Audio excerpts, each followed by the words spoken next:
আসসালামু আলাইকুম প্রিয় দর্শক। মহান আল্লাহ পাক রব্বুল আলামিনের প্রতি অশেষ শুকরিয়া আদায় করছি, যিনি এই পৃথিবীর আলো বাতাস আমাদেরকে গ্রহণ করার তৌফিক দিয়েছেন। আজ ৩১শে ডিসেম্বর ২০২৪ সাল, বিদায়ী বছর ইংরেজদের। এই ২৪ সালের এশিয়া মহাদেশে অনেক ধরনের ঘটনা ঘটছে। রাজনৈতিক অবস্থা, রাজনৈতিক পরিবর্তন, অনেক দেশে অনেক ধরনের দাঙ্গা, যা মানুষের জন্য কল্যাণকর না। এই ২৪ সাল অন্যান্য বছরের মতোই দিন গেছে। এই বছরের কোনো দোষ না, আল্লাহর প্রত্যেকটা দিন খুবই গুরুত্বপূর্ণ। এই দিনকে, এই বছরকে যারা কলঙ্কিত করছে, এর দায়ভার তাদের। আমরা বলি বা শুনি যে ২৪ সাল মানুষের রক্তক্ষয়ী ২৪ সাল পার হয়েছে। আসলে এভাবে বলা ঠিক হবে না। আমরা যারা আমাদের দেশে এবং বিদেশে যারা রাজনীতি করে, বিশেষ করে আমাদের এই যে মধ্যমায়ের দেশগুলি, যারা শাসনকর্তা, তাদের নিজস্ব ব্যক্তিগত মতামতের কারণে আজকে এই দেশের ভিতরে রাজনৈতিক অস্থিরতা, এত খুন খারাপি, আন্দোলন, অনেক মানুষ মারা গেছে ২৪ সালে। এই গত সপ্তাহে প্রায় ৩-৪টি বিমান অ্যাক্সিডেন্ট হয়েছে, সেখানেও মানুষ মারা গেছে। তো রোড অ্যাক্সিডেন্ট তো আছেই, এটা তো প্রতিনিয়ত হচ্ছে। বিমান অ্যাক্সিডেন্টও এই বছর বেশি হয়েছে। তো যাই হোক,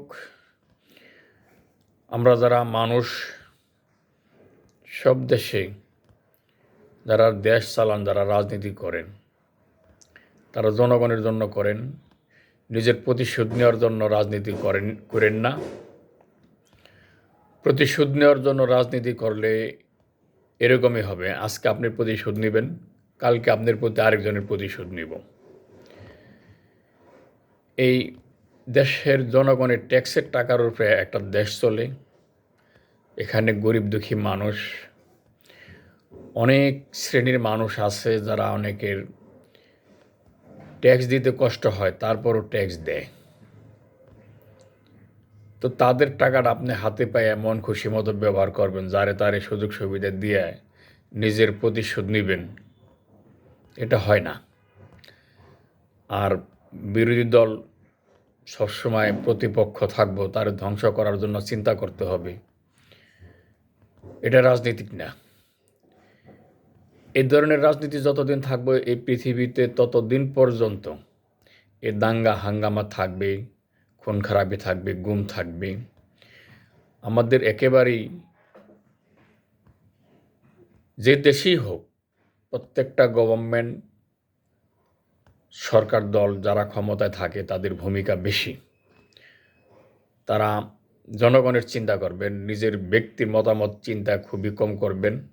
নিজের ব্যক্তির মতামত চিন্তা করলে সেখানে দুর্ঘটনা ঘটে। জনগণের চিন্তা করলে আর কোনো দুর্ঘটনা ঘটার সম্ভাবনা থাকে না। তো একটা জিনিস চিন্তা করবেন, জনগণের সাথে কেউ প্রতারণা করবেন না। জনগণের কাছে হাতে পায়ে ধরে আশ্বাস দিয়া ভোট নেবেন, আর ভোটের পরে আপনি চরিত্র পাল্টাবেন, এটা দুই রকম, এটা হইতে পারে না। তো দেখেন, অনেক দেশ আছে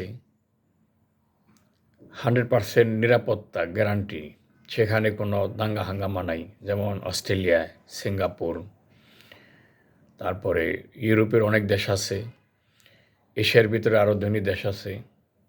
আর যত সমস্যা সব এই যে এই মধ্যমায়ের দেশগুলোতে, যারা টাকা দিয়ে ভোট কিনে, টাকা খায় যারা ভোট দেয়, দুর্নীতির প্রথম মূল গোড়া ঘর হইছে এই জিনিসটা।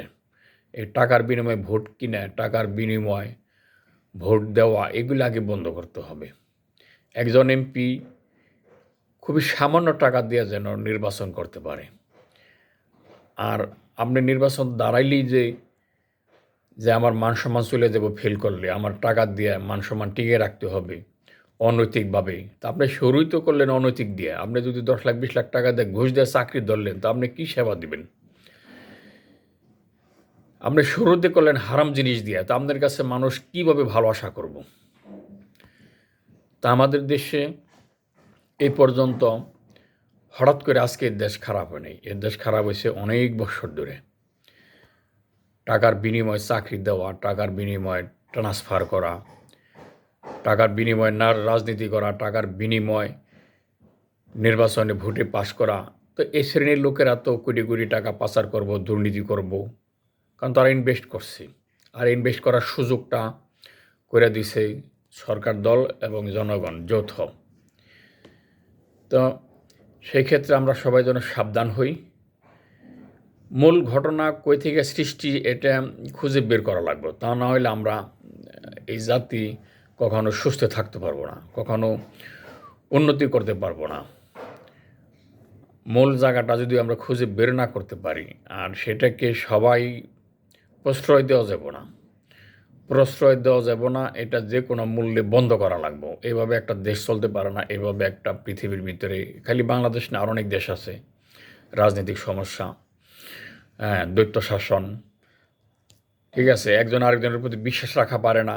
না, প্রত্যেকটা নাগরিক দেশের জন্য কাজ করব, প্রত্যেকটা নাগরিকের হক আছে, প্রত্যেকটা নাগরিকের অধিকার আছে, প্রত্যেকটা নাগরিকের ভোট দেওয়ার অধিকার আছে। আমাদের ভোট নেবেন, ভোট দেওয়া এবং ভোট গণনা করা, সঠিকভাবে রেজাল্ট দেওয়া, এগুলো সবটা যদি সঠিকভাবে হয়, তাহলে দেশের ভিতরে কোনো